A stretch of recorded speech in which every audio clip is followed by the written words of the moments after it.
ओम शांति।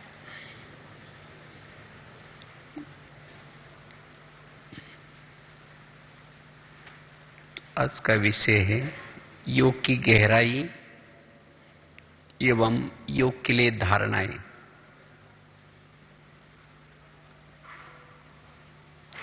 आप सभी जानते हैं हमारे इस ज्ञान मार्ग के 4 विषय हैं: ज्ञान, योग, धारणा और सेवा।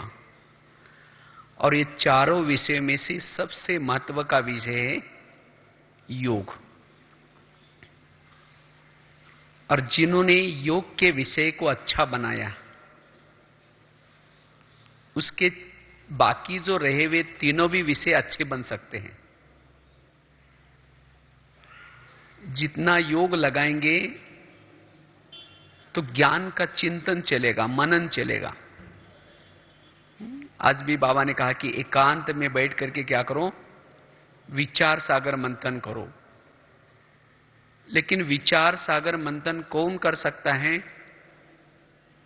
जितना योग के ऊपर हमारा ध्यान है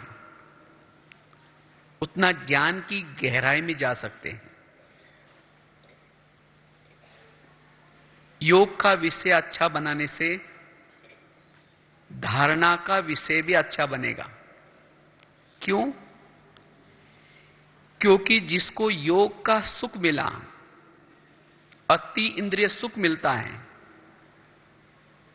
उसको विकारों का सुख, क्षणिक सुख फीका लगता है। तो ऐसा योगी अपनी धारणाओं के ऊपर अटेंशन रखता है, अर्थात उसके जीवन में ऑटोमेटिकली सांसारिक बातों से, विकारों से वैराग आता है। इसीलिए बाबा कहते, बच्चे सारा दिन क्या करो, अपने बुद्धि के ऊपर ध्यान रखो। अगर बुद्धि कहीं लटकी है, अगर बुद्धि के ऊपर कोई चीज का प्रभाव है, तो योगी नहीं बन सकेंगे। इसीलिए पिछले मुरली में बाबा ने कहा ना, कितने भी किसकी विशेषता हो, गुण हो, लेकिन उसके गुण को देखते हुए भी किसी के ऊपर प्रभावित नहीं हो। ये गुण किसने दिया?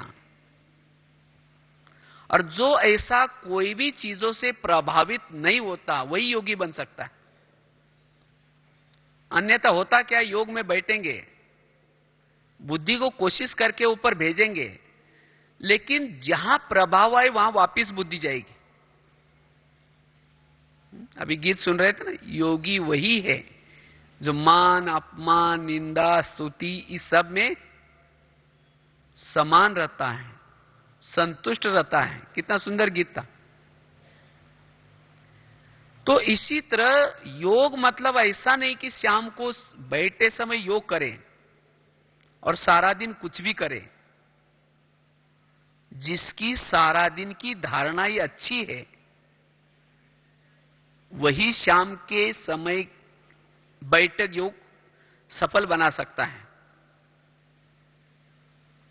इसीलिए हमें क्या करना है, योग का अनुभव करने के लिए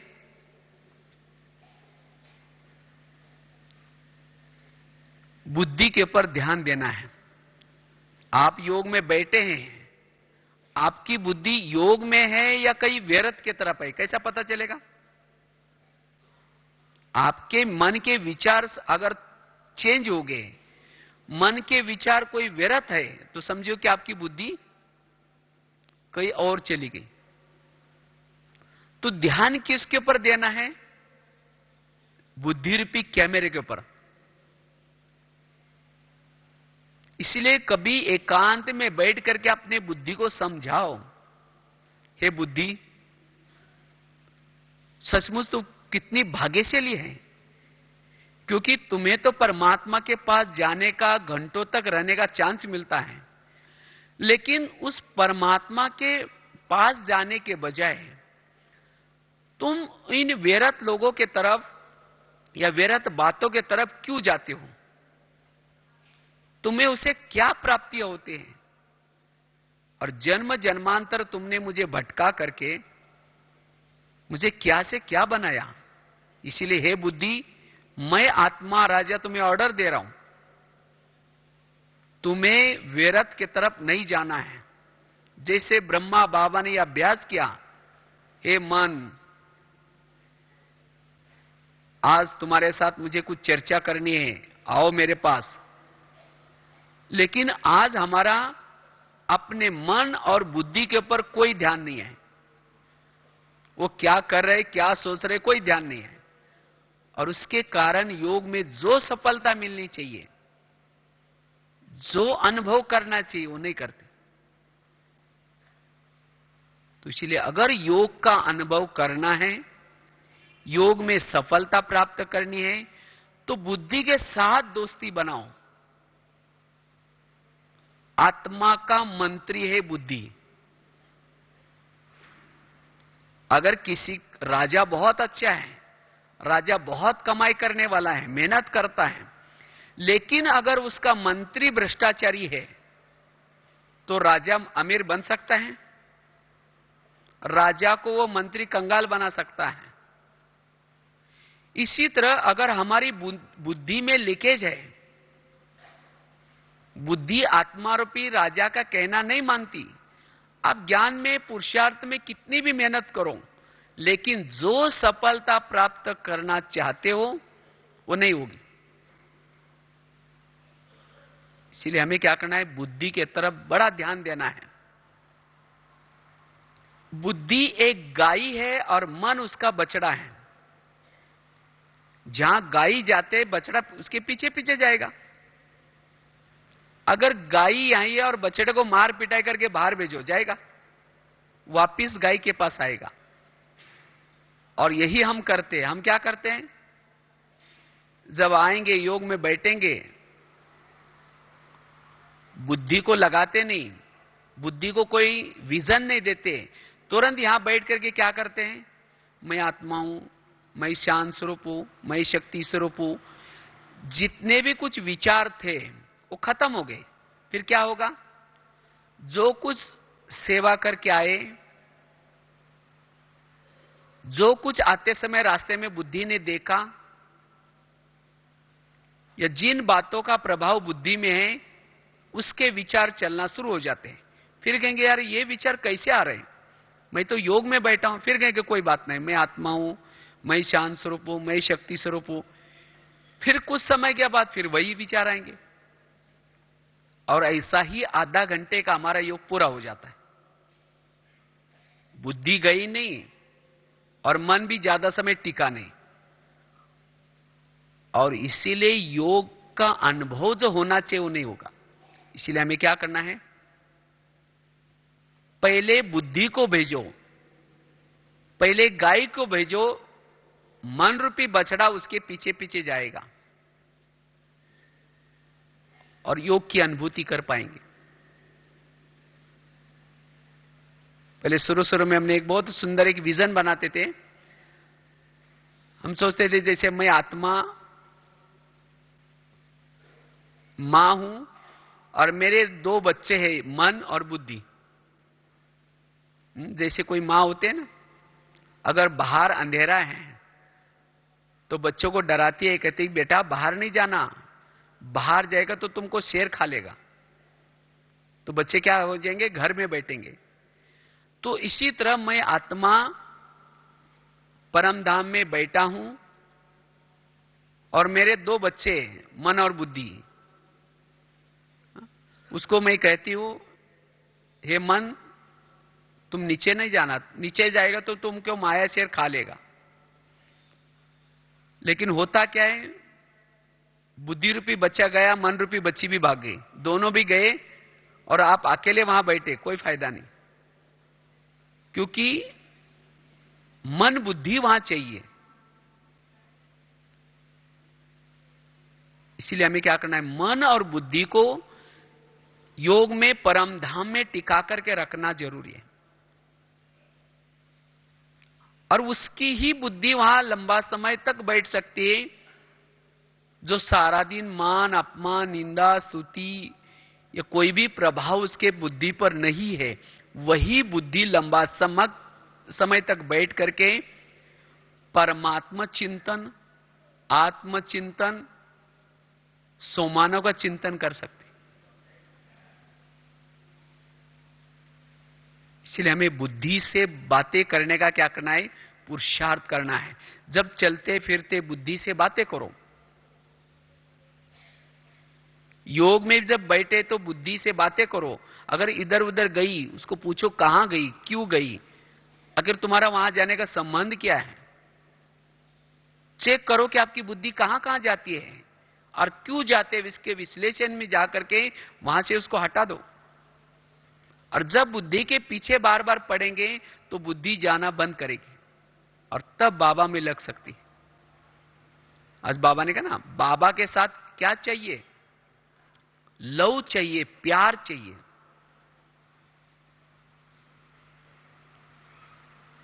और योग में जब हम बैठते हैं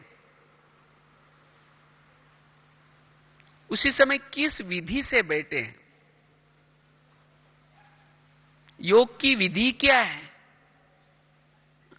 एक बहुत सरल एग्जाम्पल आपको देख करके बताते हैं कि किस तरह से सरल योग की विधि है। जैसे आजकल मोबाइल निकला है, सबके पास होता है आजकल। बूढ़ी बूढ़ी जो माता है उनके पास भी मोबाइल होता है। तो मोबाइल को चार्ज करने की क्या विधि है जानते हैं ना सभी? मोबाइल कहीं भी डालो इधर उधर रोड पर, तो क्या चार्ज होगा? नहीं होगा। होगा, लेकिन वहां क्या चाहिए? प्लग का पॉइंट चाहिए, बिजली का पावर चाहिए। तो इसी तरह हमारा आत्मा भी एक क्या है? बैटरी है। और शरीर हमारा क्या है? एक मोबाइल है। वास्तव में योग में कोई हमारा शरीर ताकत वाला नहीं बनता। ताकत वाली क्या बनती है? आत्मा। जैसे जब मोबाइल चार्जिंग करते हैं तो मोबाइल शक्तिशाली नहीं बनता। शक्तिशाली क्या बनते हैं? बैटरी। तो जैसे मोबाइल को चार्ज करने के लिए दिन में एक बार क्या करते हैं? प्लग के पास लाते हैं। इसी तरह ये शरीर आत्मा रूपी बैटरी को चार्ज करने के लिए भी क्या करना है? 24 घंटे में से 1 घंटे को आपने मोबाइल को कहां लाना है? सेंटर पर लाना है। ये सेंटर या गीता बक्सा अपनी आत्मा रूपी बैटरी को चार्ज करने का प्लग का पॉइंट है। नहीं तो कई भाई बहन क्या करते हैं? कहते हैं हां हम घर में योग लगा रहे हैं। अब कहीं भी मोबाइल को कहीं भी डाल दो, क्या चार्ज हो जाएगा? इसीलिए अपने मोबाइल को चार्ज करने के लिए दिन में एक बार क्या करना है? सेंटर में लाना है। पहले जमाना अलग था, जब नोकिया के ओरिजिनल सेट निकले थे, उसको एक बार चार्ज करो 2-4 दिन रहते थे। लेकिन आजकल वैरायटी मोबाइल निकले हैं। और वैरायटी मोबाइल निकले इसलिए कोई तो डुप्लीकेट भी होते हैं, कब बंद होगा कोई भरोसा भी नहीं। और इसीलिए उसको दिन में एक बार चार्जिंग करना ही पड़ता है। 2-3 कॉल में डिस्चार्ज हो जाते हैं। इसी तरह जो पहले जमाना अलग था, जब दादियां थी ओरिजिनल कंपनी के, ओरिजिनल निश्चय बुद्धि आत्माएं, वो तो एक बार चार्ज के 3-4 दिन रहते थे। लेकिन आज हम तो वैरायटी कंपनी वाले हैं और कब ज्ञान छोड़ेंगे कोई भरोसा भी नहीं, कब बंद हो जाएंगे कोई भरोसा नहीं। तो इसीलिए हमें क्या करना है? अपने मोबाइल को, शरीर रूपी मोबाइल को दिन में एक बार क्या लाना है? प्लग के पास सेंटर पर लाना है। प्लग आता सेंटर। अच्छा समझो मोबाइल को ला करके प्लग के पास रखा, सारी रात रखा, लेकिन उसकी तारे नीचे ही पड़ी है, तो क्या चार्ज हो जाएगा? नहीं होगा।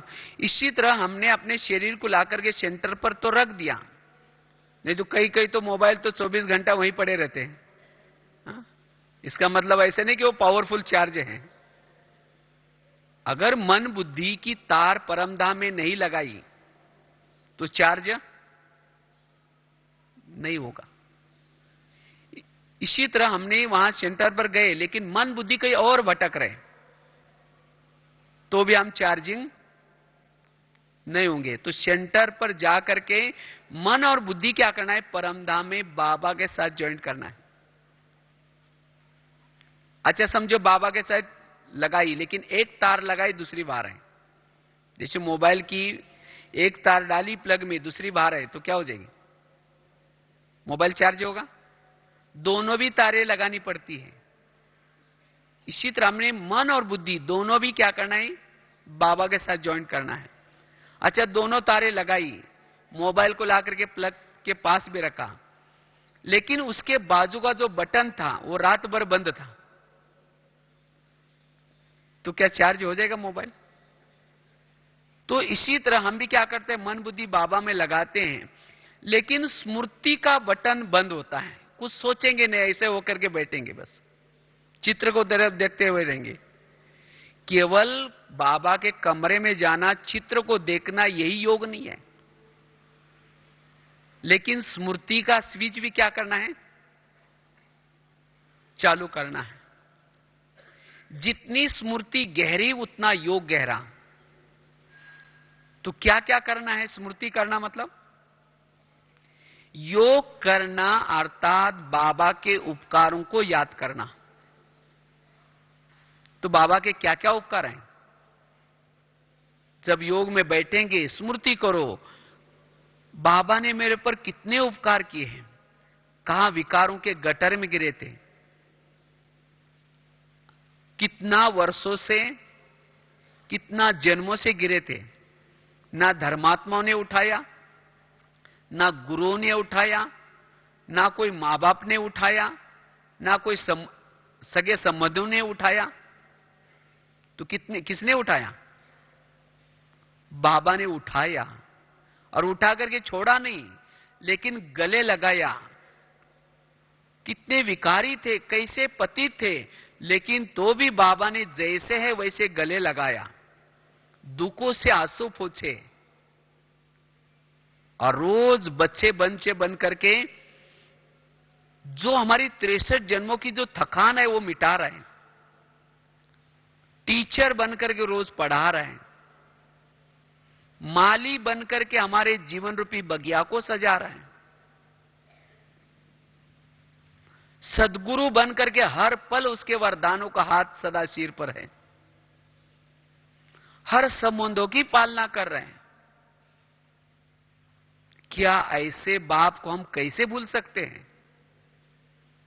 ऐसे के उपकारों को याद करो, आंखों से आंसू आएंगे। घंटों तक क्या, कितना घंटा भी बैठेंगे तो मगन हो जाएंगे, लेकिन हम ये बातों को याद नहीं करते, और इसीलिए योग नहीं लगता। इसीलिए जब योग में बैठेंगे उपकारों को याद करो, प्राप्तियों को याद करो। क्या क्या प्राप्तियां हो रहे हैं। अगर हमारे जीवन में बाबा ना होता, ना आता, क्या सतयुग की बादशाही मिल जाती? हमें कितनी प्रॉपर्टी मिल रहे हैं, कितनी प्राप्तियां हो रहे हैं। इन प्राप्तियों को गहराई में जाओ। जो ज्ञान दिया उस ज्ञान के गहराई में जाओ। अपने आप को भूल गए थे, पिता को भूल गए थे, अपने घर को भूल गए थे। हमने कभी सोचा भी नहीं था कि देवी देवता बनेंगे, भक्तों के इष्ट बनेंगे। जिस मंदिर में हम पूजा करते थे वही हम बनने वाले हैं, कभी सोचा था? तो कितना ज्ञान की गहराई बताई। ज्ञान को याद करो, आने वाली दुनिया को याद करो, बाबा ने दिए हुए सोमानों को याद करो। कितने सोमान दिए?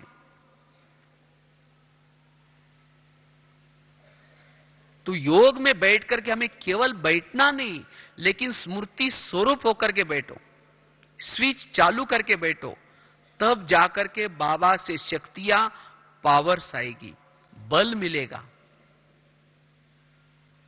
इसीलिए स्विच चालू करना है। अच्छा स्विच भी चालू किया, तारे भी डाली, लेकिन कभी तार प्लग में डाल रहे फिर निकाल रहे, तार डाल रहे फिर निकाल रहे, तो मोबाइल चार्ज होगा? जब मोबाइल को चार्जिंग करते तो क्या करते हैं, तारों को लगातार डाल करके बैठते हैं। ऐसे नहीं कि बार बार बीच में निकालते, जब चार्जिंग होगा तब निकालेंगे। लेकिन यहां हम क्या करते हैं, कभी मन बुद्धि बाबा में लगाते, कभी बाहर निकालते। कैसे निकालते हैं? समझो कोई माता ही योग लगाने के लिए बाबा के कमरे में बैठे, या कोई भाई बहने बैठे हैं, शुरू करें मैं आत्मा हूं, शांत स्वरूप हूं, शक्ति स्वरूप हूं। अचानक याद आएगा, अच्छा हो गया याद आया, किसी ने मुझे कुछ कैसेट लाने के लिए बताई थी, ये बात याद आएगी। याद आते फिर सोचेंगे कोई बात नहीं, थोड़ा सा योग लगा करके फिर लेके जाएंगे। कैसेट की बात याद आते आपकी तार क्या होगी, प्लग से निकल गई। जो मन बुद्धि आपकी बाबा में लगे थे वो निकल गई। फिर कहेंगे कोई बात नहीं, ठीक है, मैं आत्मा हूं, शांत स्वरूप हूं, शक्ति स्वरूप हूं। फिर सोचेंगे कैसेट लेने के लिए जाएंगे, वहीं लिटरेचर का स्टॉल भी है, थोड़ा सा पेन भी लेना है, स्टिकर भी लेना है, नहीं तो बाद में भीड़ हो जाएगी। फिर कहेंगे ठीक है, मैं आत्मा हूं, शांत स्वरूप, फिर तार निकाल दी, फिर दोबारा ज्वाइन कर दी। फिर कहेंगे मैं आत्मा हूं, शांत स्वरूप हूं, शक्ति स्वरूप हूं। फिर सोचेंगे अच्छा आज तो इतना सेवा नहीं है, थोड़ा बाहर जाकर के कुछ खरीदारी करके लेके आते, कि बाद में बाबा के मिलन के बाद तुरंत जाना भी है। ये बात आता है, फिर तार निकाल दी। फिर कहेंगे ठीक है, मैं आत्मा हूं, शांत स्वरूप हूं, शक्ति स्वरूप हूं। फिर सोचेंगे खरीदारी में क्या क्या लेंगे। फिर सोचेगा अरे पैसे थोड़ा कम है, दीदी से उधार ले लेंगे। फिर कहेंगे ठीक है, मैं आत्मा हूं, शांत स्वरूप हूं, शक्ति स्वरूप। फिर सोचेंगे मेरे साथ जो एक माता जी आई थी, वो नई नई आई पहली बार, वो कहीं उठ के गई तो नहीं होगी, पीछे मुड़ करके भी देख रहे। अगर आप साक्षी होकर के योग में बैठे हुए देखो क्या क्या बातों को याद करते हैं। अगर ऐसी बातें योग में चलेगी तो योग में ताकत कैसी आएगी, योग में बल कैसा मिलेगा। और फिर कई भाई बहनें बोलते हैं जब हम योग से उठते हैं, पता नहीं मुझे आत्मा अभिमानी स्थिति मेरी रहती नहीं, नेचुरल कैसी रहेगी। जब आपकी बैटरी चार्ज ही नहीं हुई तो कैसा अनुभव होगा। इसीलिए बाबा कहते बच्चे योग में जब बैठेंगे तो विधि पूर्वक बैठो। तो उसकी विधि क्या है, ये मोबाइल का एग्जाम्पल आपको बताया। जब भी योग में बैठेंगे दोनों भी तारे बाबा में लगाना है, स्विच चालू करना है, लगातार मन बुद्धि बाबा के साथ ज्वाइन करके रखना है। प्राप्तियों को याद करना, उपकारों को याद करना, ज्ञान को याद करना, मुरली को याद करना, वर्तमान समय को याद करना, यह भी योग है। अपलक होकर के उसको बुद्धि से देखते रहना, परम धाम में जाकर के उसको देखना। तो इसी तरह हमें क्या करना है, योग में अनुभव करना है। और योग में जब बैठते तो ज्यादा विचार नहीं लेना है, कोई एक सोमांग या कोई एक शक्ति लेकर के बैठो। नहीं तो हम करते क्या है, योग में बैठेंगे कहेंगे मैं आत्मा हूं, अनुभव नहीं किया तो कहेंगे शांत स्वरूप हूं, नहीं नहीं नहीं शक्ति स्वरूप हूं। अब समझो कोई घर में मेहमान आया और उसको कहो यहां बैठो, नहीं नहीं उठो भाई यहां बैठो, नहीं नहीं यहां उठो, यहां से बैठो, यहां से उठो, नहीं नहीं यहां बैठो। कैसा क्या सोचेगा वो, और सोचेगा ये क्या कर रहे मेरे साथ। इसी तरह हम आत्मा को भी क्या करते हैं, मैं आत्मा हूं, अनुभव नहीं कहता शक्ति स्वरूप हूं। ऐसा नहीं, हमें एक पॉइंट लेकर के उसकी गहराई में जाओ, सारा दिन उसका ही अनुभव करो, तब जाकर के योग का अनुभव होगा।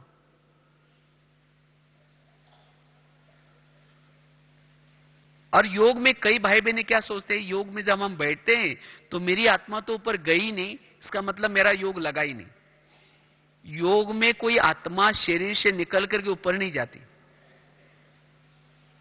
आपने देखा होगा ना, जैसे मोबाइल को चार्जिंग में लगाते हैं, उसका स्विच वगैरह चालू हुआ, चार्जिंग में लगाया तो धीरे से उसकी बैटरी निकल करके मोबाइल से ऊपर प्लग में घुस गई, ऐसा होता है। जब मोबाइल चार्जिंग होता है तो बैटरी कहां रहते हैं, कहां रहते हैं, मोबाइल के अंदर ही रहते हैं। केवल उसके साथ जो कनेक्टेड दो तार है वो जाकर के प्लग में टच हो जाते हैं, और उससे करंट आता है। इसी तरह जब हम योग का अभ्यास करते हैं, हमारी आत्मा रूपी बैटरी शरीर में रहती है, केवल इसके साथ जो दो तारे हैं मन बुद्धि, ये जाकर के बाबा से टच हो जाते हैं और उससे करंट आना, पावर आना शुरुआत होती है। केवल मन और बुद्धि वहां जाना जरूरी है। लेकिन कौन सी मन बुद्धि जाएगी? जिसकी बुद्धि स्वच्छ है और जिसका मन हल्का है वही ऊपर टच होता है। जिसका मन भारी है, कल रात को भी चर्चा की थी ना, मन भारी होता है और जिसका मन भारी है, भारी मन ऊपर नहीं जाएगा और अस्वच्छ बुद्धि परमधाम में नहीं जाती। और इसीलिए मन और बुद्धि भटकती है। क्यों भटकते हैं? बुद्धि अस्वच्छ है। और क्यों अस्वच्छ बनती है? किसी के अवगुण देखेंगे, किसी के प्रति नफरत रखेंगे, किसी की बुराई को सुनेंगे, तो इसे क्या हो जाएगी? बुद्धि अस्वच्छ बन जाएगी। और ऐसी अस्वच्छ बुद्धि परमधाम में नहीं जाएगी। नहीं तो कई भाई बहने बोलते जब योग में बैठते हमें परमधाम दिखाई नहीं पड़ता, बाबा भी दिखाई नहीं पड़ता, इसीलिए बुद्धि वहां से निकल आती। क्यों नहीं दिखाई पड़ता? आईने के सामने जाओ और आईने को बहुत कचरा लगा हुआ है, धूल लगी है, क्या आपकी प्रतिमा स्पष्ट आएगी उसके अंदर? नहीं आएंगी। क्यों? आईना अस्वच्छ है। इसी तरह बुद्धि भी एक आईना है और ये आईना जितना आपका स्वच्छ होगा, क्लीन होगा, क्लियर होगा, उतना उस परमधाम को स्पष्ट देख सकते हैं। इसीलिए बाबा कहते बच्चे बुद्धि को स्वच्छ रखो और मन को कैसे रखो? हल्का। कुछ भी घटना हो जाए, कोई भी बातें हो जाए, लेकिन संकल्प नहीं चलाओ, स्टॉप करो, तब हल्का मन रहेगा। अगर ये दो क्वालिटी है मन बुद्धि में, तब मन बुद्धि ऊपर जाएगी। तब घंटों तक बैठ करके योग का अभ्यास करेंगे। इसीलिए हमें क्या करना है? मन बुद्धि की संभाल रखनी है। और हम 4 घंटा 3 घंटा बैठ करके योग कैसे करें, कैसा टाइम निकालें? देखो, एक तो सवेरे अमृत वेला सबके लिए फिक्स है, भले 3:30 बजे उठो, 4 से लेकर के 5 योग करो। कितना घंटा हुआ? 1 घंटा। उसके बाद क्लास से पहले आधा घंटा योग। हर सेंटर पर या मधुवन में ये नियम बने हैं, क्लास सुनने से पहले आधा घंटा योग चलता है। लेकिन हम क्या करते हैं? उस योग को मिस करते हैं और उसके लिए कारण तो अलग अलग सुनाएंगे, नहीं नहीं ये होता है, ऐसा होता है। लेकिन नहीं, ये क्लास से पहले वाले का जो योग है बड़ा महत्व का है। ये टीचर का भी बहुत बड़ा रिस्पेक्ट है। जब आप मुरली सुनते हैं, वो मुरली सदा के लिए याद रहे और मुरली का आनंद आए। मुरली सुनते समय मन बुद्धि एकाग्र हो जाए, उसके लिए हमें क्या करना है? क्लास से पहले आधा घंटा योग करना है। और जब क्लास से पहले योग करेंगे तो मुरली का भी आनंद ले सकेंगे। अनाज में समझो, अनाज डाल दे खेती में, लेकिन हल नहीं चला है तो क्या हो जाएगा? उगेगा? नहीं उगेगा। इसी तरह इस बुद्धि रूपी खेती में ज्ञान का बीज डालने के पहले आधा घंटा योग करना है, तब वो उगेगा, धारणा में आएगा। जैसे गर्म तवे पर पानी के छिटे डालो तो क्या हो जाएगा? उड़ जाएगा। इसी तरह सारा दिन व्यर्थ चिंतन, व्यर्थ बातें, इन बातों से हमारा दिमाग क्या होता है? थोड़ा गर्म हो जाता है। अगर सीधा आकर के ज्ञान सुनेंगे तो गर्म दिमाग के ऊपर डालेंगे, उड़ जाएगा।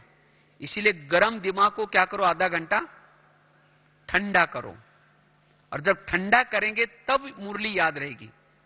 नहीं तो कईयों को पूछो आज का वरदान क्या था, बोलेगी क्या था, बहुत अच्छा था, लेकिन क्या था, हाँ कुछ था तो बाबा ने कहा था, लेकिन क्या कहा था। 10 दिन की गाली याद है लेकिन आज का वरदान भूल गए। क्यों? गरम तवे पर डाला था। इसीलिए क्लास से पहले योग लगाना। तो कितना घंटा हुआ? 1.5 घंटा। उसके बाद रात को सोने से पहले आधा घंटा थोड़ा सा योग करके फिर सोना है। क्यों? अमृत वेले का फाउंडेशन है सोने की पहली की बेला। जितना सोने के पहले आप अच्छी तरह योग लगाएंगे, हल्के होंगे, उमंग उत्साह में आएंगे, उतना अमृत वेला अच्छा होगा। नहीं तो हम सोने के पहले क्या करते हैं, थक के आते हैं और बाबा को कहेंगे बाबा आज बहुत थक गए, घर में बहुत मेहमान आए थे, आज दिन भर में रेस्ट भी नहीं किया, पता नहीं मेरे अमृत वेला नींद खुलेगी या नहीं खुलेंगे, बाबा प्लीज आप जगह देना। ऐसे विचारों में सो जाते हैं और सवेरे उठेंगे, देखेंगे घड़ी में 4 को 5 मिनट कम है, सोचेंगे और थोड़ा 5 मिनट सो जाएंगे, क्योंकि कल दोपहर को रेस्ट नहीं की थी, कल दोपहर को बहुत बिजी थे। तो 5 मिनट के लिए जाएंगे, 5 बजे का पता भी नहीं चलेगा। तो ये क्यों हो गया? सोने के पहले हमने फाउंडेशन नहीं बनाया। इसीलिए अगर अमृतवेला सफल बनाना चाहते हैं तो सोने के पहले हमें थोड़ी सी क्या करना है, योग की मेहनत करनी है। आधा घंटा सारा कारोबार समेट करके इस शरीर रूपी गाड़ी को अपने बेड रूपी गैरेज में रख करके सोने के लिए अपने घर में जाना है, कॉन्शियस से, मन बुद्धि से, ताकि यहां की बातों का प्रभाव सवेरे नहीं पड़ेगा। तो कितना घंटा हुआ?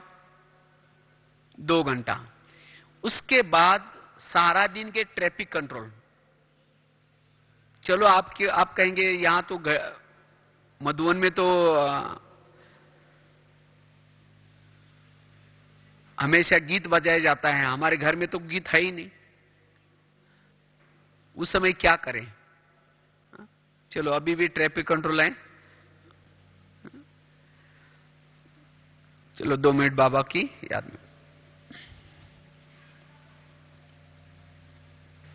तो उसके लिए ट्रैफिक कंट्रोल का, अगर आपके घर में मतलब गीत नहीं बजता तो भी आप हर कर्म के बाद कोई कर्म, आप कहीं बाहर जाते हैं थोड़ा सा योग लगा करके जाए, या कहीं बाहर से आते हैं थोड़ा योग लगा करके फिर अपना कारोबार शुरू करें। इसलिए बीच बीच में हमें क्या करना है, थोड़ा थोड़ा योग करना है। वो भी आपका 1 घंटा आधा घंटा हो जाएगा। तो कितना हो गया?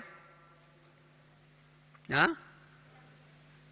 उसके बाद शाम को नुमा शाम का योग, मधुबन के दिनचर्या अनुसार शाम को 6:30 से 7:30 योग का बहुत अच्छा टाइम रहता है। अमृत वेले से भी अच्छा टाइम है ये। अगर घर में फ्री है, सेंटर पर आओ, या फिर अपने घर में ही बैठ करके क्या कर सकते हैं, थोड़ा सा एकांत में बैठेंगे, अपने आप आपका योग लगेगा और बहुत अच्छा अनुभव कर सकेंगे। तो वो भी आपको आधा पौन घंटा, तो कितना घंटा हो गया? 3 साढ़े 3 घंटा इजीली निकल सकता है टाइम। इसके लिए हमने बोला कि 2 बजे उठो, दोपहर को सो ही नहीं। अगर जो बाबा ने हमें नियम बना करके दिए बैठक योग, उस योग को हमें जरूर करना है। इसलिए हमें बैठक योग को जरूर महत्व देना है। संगठन के योग में महत्व देना है। अगर लकड़ियां जल रही, एक गीली लकड़ी भी डालो तो क्या हो जाएगा, वो भी जलना शुरू हो जाएंगी। इसलिए हमें क्या करना है, 3-4 घंटे का अपना बैठक योग बनाना है। और जिसका बैठक योग 3-4 घंटा है, उसका कर्म में 3-4 घंटा होगा। और जो आज बाबा ने कहा 8 घंटा ये सर्विस करो, भविष्य शरीर निर्वाह की हो सकती है। इस तरह से हमें योग को क्या करना है, थोड़ा सा महत्व देना है। और योग में अलर्ट होकर के बैठना है। बाबा ने तो कहा जब बाबा को याद करते हैं तो नींद फिटनी चाहिए। नहीं तो कई तो क्या करते, योग में बैठेंगे, योग करते करते झुटका लगाते रहेंगे। सामने बाबा को बुलाया, सामने बाबा बैठा, ये भी भूल गए। अगर कोई बड़े व्यक्ति को बुला करके सामने बिठाओ और उसके सामने नींद करो, उसको अच्छा लगेगा? अरे कहीं आप क्या कर रही है? इसीलिए बाबा कहते बच्चे अलर्ट होकर के बैठो कि सामने कौन बैठा है। प्राप्तियों को याद करो, क्या प्राप्तियां करा रहे हैं। अगर किसी के चेहरे पर मेकअप हो रहा है, वो नींद करे, यहां का मेकअप यहां पहुंच जाएगा फिर। इसीलिए हमें योग में नींद नहीं करनी है, अच्छी तरह योग करना है। और क्यों आती है नींद? क्योंकि बाबा सामने कौन बैठा है और उसका महत्व क्या है, योग से प्राप्ति क्या है, उसको भूल जाते हैं। बाकी शॉर्ट में 5-7 मिनट में पूरा करेंगे। तो योग तो हम करना चाहते हैं, लेकिन उसके लिए धारणा, अगर वो धारणा ही नहीं होगी तो आपका योग नहीं लगेगा। आज कई भाई बहने सोचते कि मेरी मन बुद्धि ज्यादा समय टिकती ही नहीं वहां। तो क्यों नहीं टिकती आपकी बुद्धि, क्यों नीचे आते हैं, किस कारण हमारा योग टूट जाता है, उसके लिए 4-5 बातें हैं, शॉर्ट में बताएंगे। पहली बात है, अगर आपके पास सहन शक्ति का गुण नहीं है, सहन शक्ति की आपने कला नहीं सीखी है, सारा दिन नाजुक बनकर के रहते हैं, किसी ने कुछ कहा, संकल्प विकल्प चलते हैं, तो वो योगी नहीं बन सकता, वो अंतर्मुखी नहीं बन सकता, वो आत्मचिंतन परमात्मा चिंतन नहीं कर सकता। जब भी योग में बैठेंगे, शुरू तो करेंगे मैं आत्मा हूं, शांत स्वरूप हूं, शक्ति स्वरूप हूं, फिर कहेंगे मेरे को उन्होंने ऐसा क्यों कहा, मेरे को ऐसा क्यों कहा, फिर कहेंगे कोई बात नहीं मैं आत्मा हूं, शांत स्वरूप हूं, फिर कहेंगे मेरे को क्यों कहा। जिस बातों को आपने सहन नहीं किया वही बातें योग में डिस्टर्ब करेगी। इसीलिए क्या करना है, अगर योग की अनुभूति करनी है तो सारा दिन क्या बनना है, सहनशील बनकर के रहना है। जो भी छोटी छोटी बातें आते हैं, बाबा ने कहा ना, छोटी छोटी बातें, छोटे छोटे विघन ये फरिश्ता बनने नहीं देती, अशरीरी बनने नहीं देती। इसलिए इन छोटी छोटी बातों से ऊपर उठो।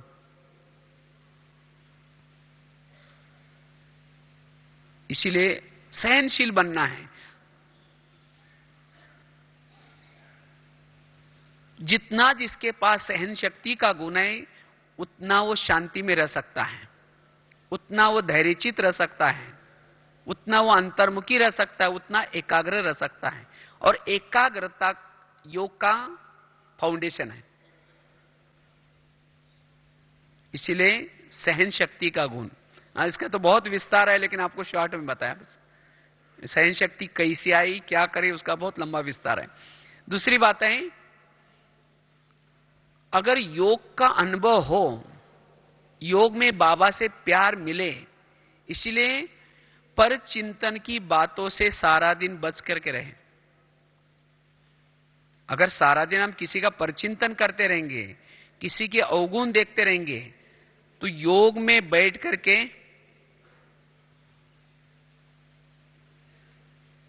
आप अनुभूति नहीं कर पाएंगे, बुद्धि ऊपर जाएंगे नहीं। क्यों नहीं जाएंगी? क्योंकि बुद्धि में कचरा है। और जब किसी के अवगुण देखे तो बाबा आपके साथ प्यार कैसा कर सकता है? क्योंकि बाबा ने ये रची हुई दुनिया है। हर एक्टर बाबा को प्रिय है, और प्रिय है उसकी निशानी क्या है? अगर अप्रिय होता, खराब होता, तो इसको इस नाटक से सदाकाल के लिए निकाल लेता। लेकिन क्यों रखा है? क्योंकि बाबा को प्रिय है। भगवान से प्यार करने से पूर्व भगवान ने रची हुई दुनिया कि हर बातों से हमारा प्यार चाहिए। इसीलिए किसी के भी हमें अवगुण नहीं देखना है। अवगुण देखने वाला योगी नहीं बन सकता। अब किसी के घर में जाओ, उनके बच्चे भी बैठे, बाप भी बैठे, बच्चों को कहेंगे बच्चा ठीक नहीं है, ऐसा है वैसा है, और बाप को कहेंगे आप बहुत अच्छे, आप कितने अच्छे हैं। बाप कहेंगे पहले तुम यहां से जाओ, तुमने तो मेरे बच्चे की ग्लानि की, तुम्हें मेरे को अच्छा बोल रहे हैं। इसी तरह सारा दिन क्या करते हैं, कहेंगे ये बहन ऐसे है, वो भाई है ऐसा है, वो ऐसा करता है वैसा करता है, और शाम को योग में बैठेंगे कहेंगे मीठे बाबा, प्यारे बाबा, आप शांति के सागर है, दया के सागर है। बाबा कहेगा तुम यहां से पहले जाओ। हाँ, तुमने तो मेरे बच्चों की ग्लानि की, जिसको मैं मीठे बच्चे प्यारे बच्चे कहता हूं, और तुम मेरी महिमा कर रहे।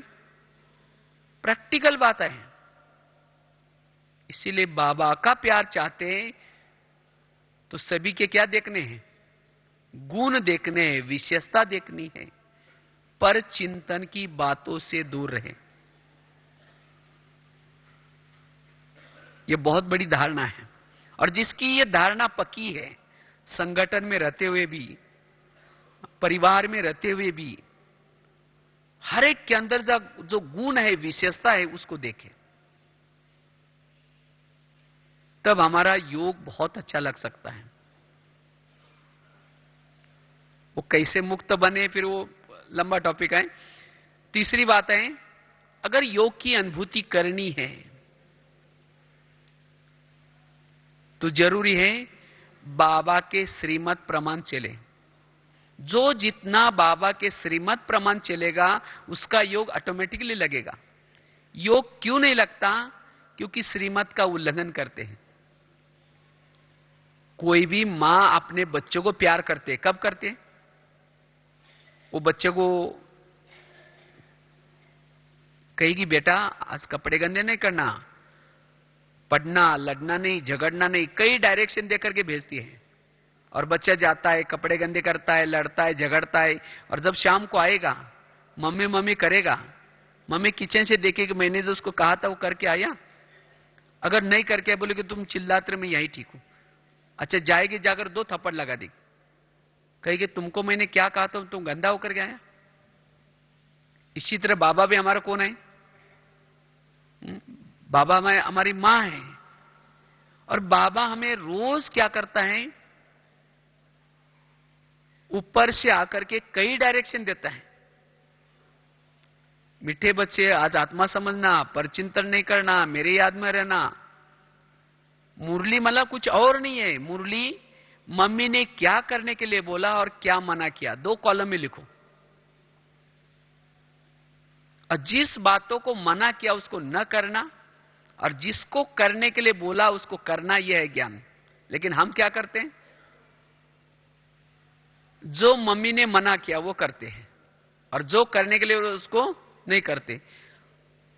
जैसे बच्चा शाम को आता है, मम्मी मम्मी करता, हम भी शाम को आएंगे, बाबा बाबा करेंगे। जैसे मम्मी किचन से देखती है, वैसे बाबा भी परम धाम रूपी किचन से देखेगा, खिड़की से देखेगा, मैंने जो उसको कहा था वो करके आया, अगर नहीं करके आया बोलेगा तुम चिल्लाते रहे, मैं ऊपर ठीक हूं। फिर कहते हैं योग में मुझे बाबा का प्यार मिलता ही नहीं, पता नहीं क्या होगा।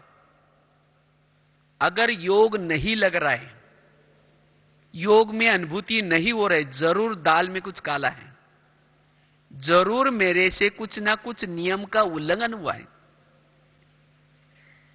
जितना नियम प्रमाण चलेंगे क्यों नहीं योग लगेगा, जरूर लगेगा।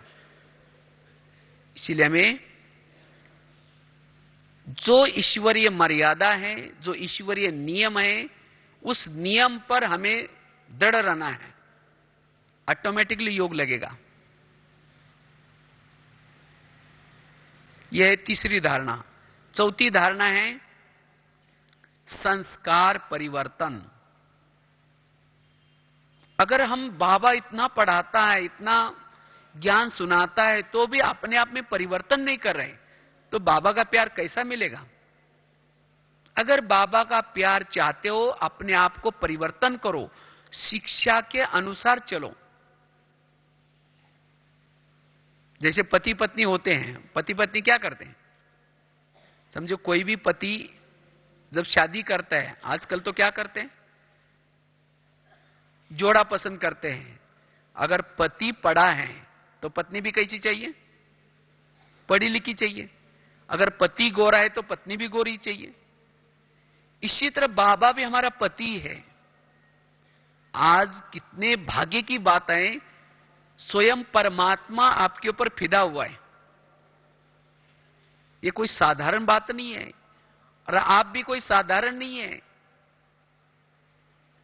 आपके उसने कोई शरीर को नहीं देखा, आपके आत्मा की जो क्वालिटी बड़ी ऊंची है। इसीलिए हम परमात्मा के जोड़ी में बनने के योग्य हैं। और उसको यह भी भोला भी नहीं इतना, उसको जानता भी कि इसके अंदर कुछ बुराई है, संस्कार है, लेकिन उसको लगता है कि मैं इसको इतना प्राप्तियां करूंगा, इतना अनुभव कराऊंगा तो अपनी संस्कारों को भूल जाएगा। इसी भाव से उसने आपको चुना है। जैसे जब पति जब पत्नी को चुनता है तो वरमाला पहनाता है। वरमाला पहनने के बाद दोनों 7 फेरे लेते हैं, तब उसकी शादी हो जाती है। तो बाबा ने भी आपके साथ 7 फेरे लिए सबने 7 फेरे। 7 दिन का कोर्स है ये, 7 फेरे हैं। 7 फेरे लिए, फिर मंगलसूत्र भी पहनाता है। मंगलसूत्र है बैच। अगर किसी का मंगलसूत्र नहीं है तो समझो उसकी शादी अभी तक कच्ची पक्की है। मंगलसूत्र क्यों नहीं पहनते?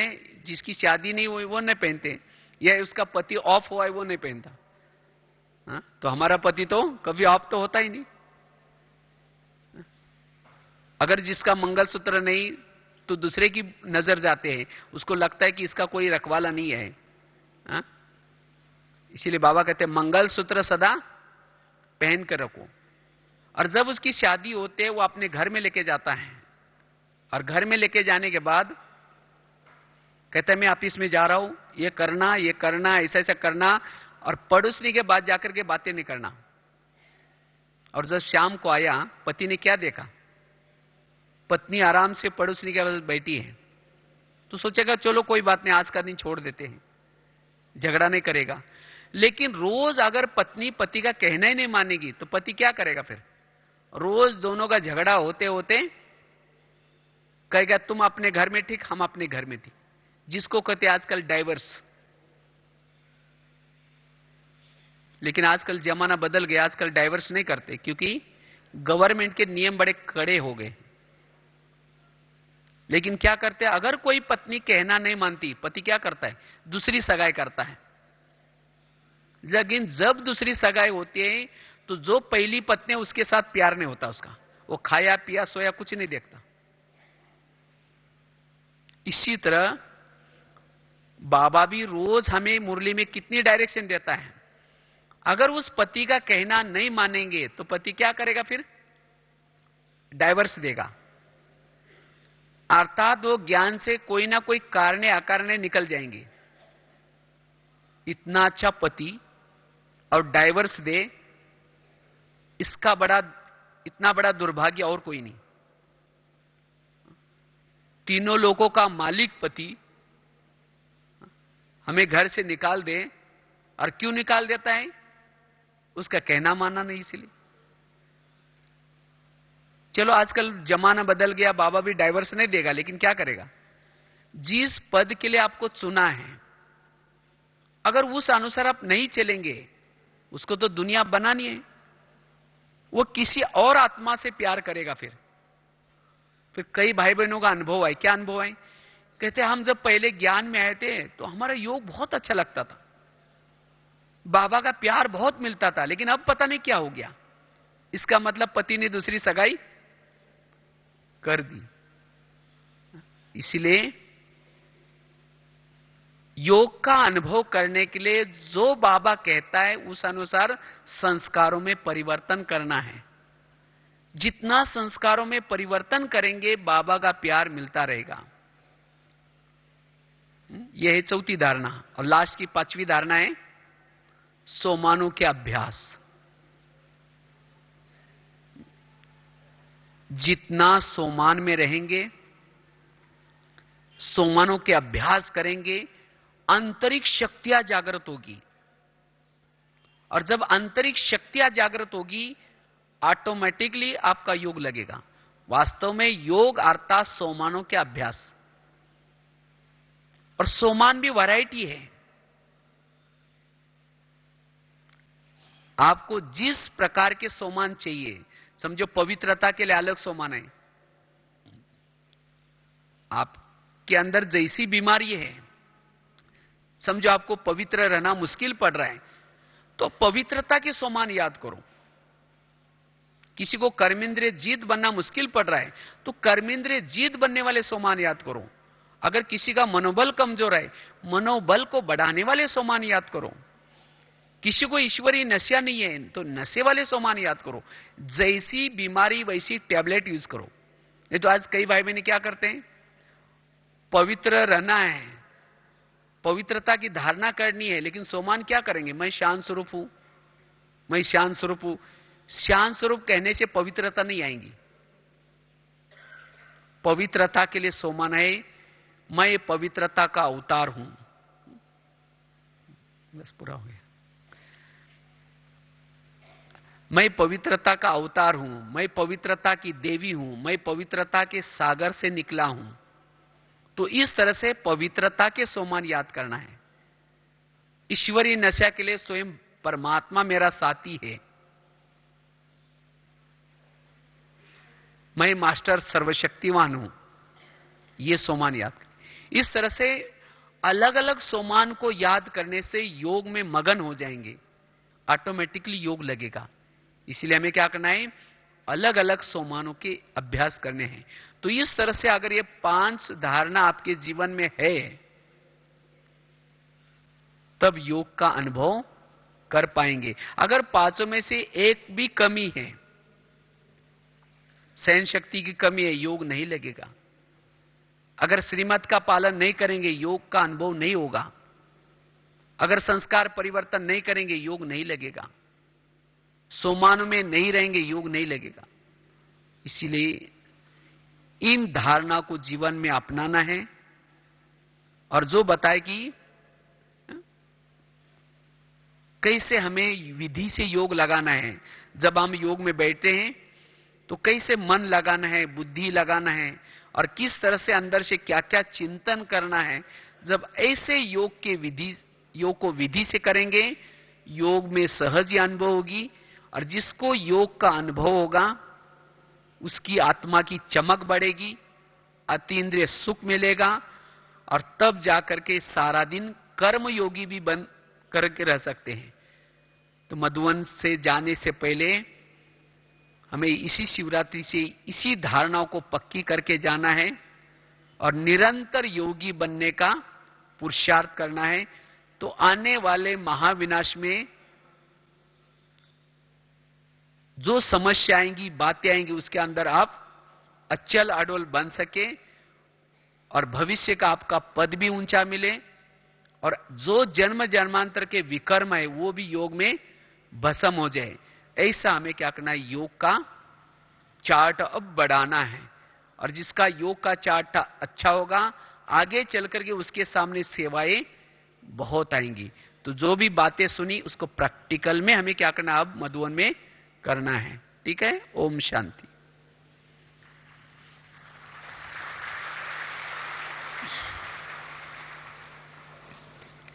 ओम शांति। जो अभी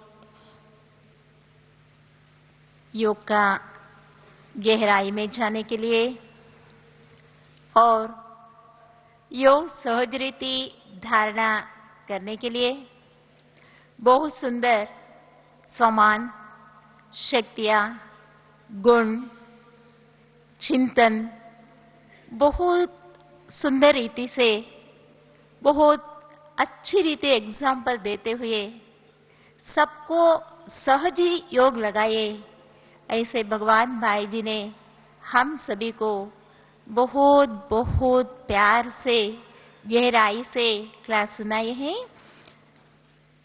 अब भगवान भाई को दिल से बहुत बहुत धन्यवाद। धन्यवाद। ओम शांति।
फरिश्ता वो मुस्कुराता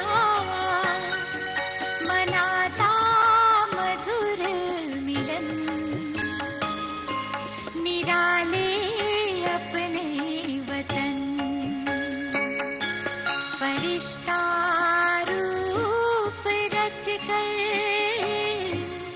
देह का भान सज कर चले हैं पार गगन निराले अपने वतन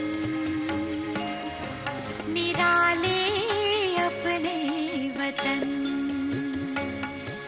फरिश्ता रूप रच कर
फरिश्ता रूप रच कर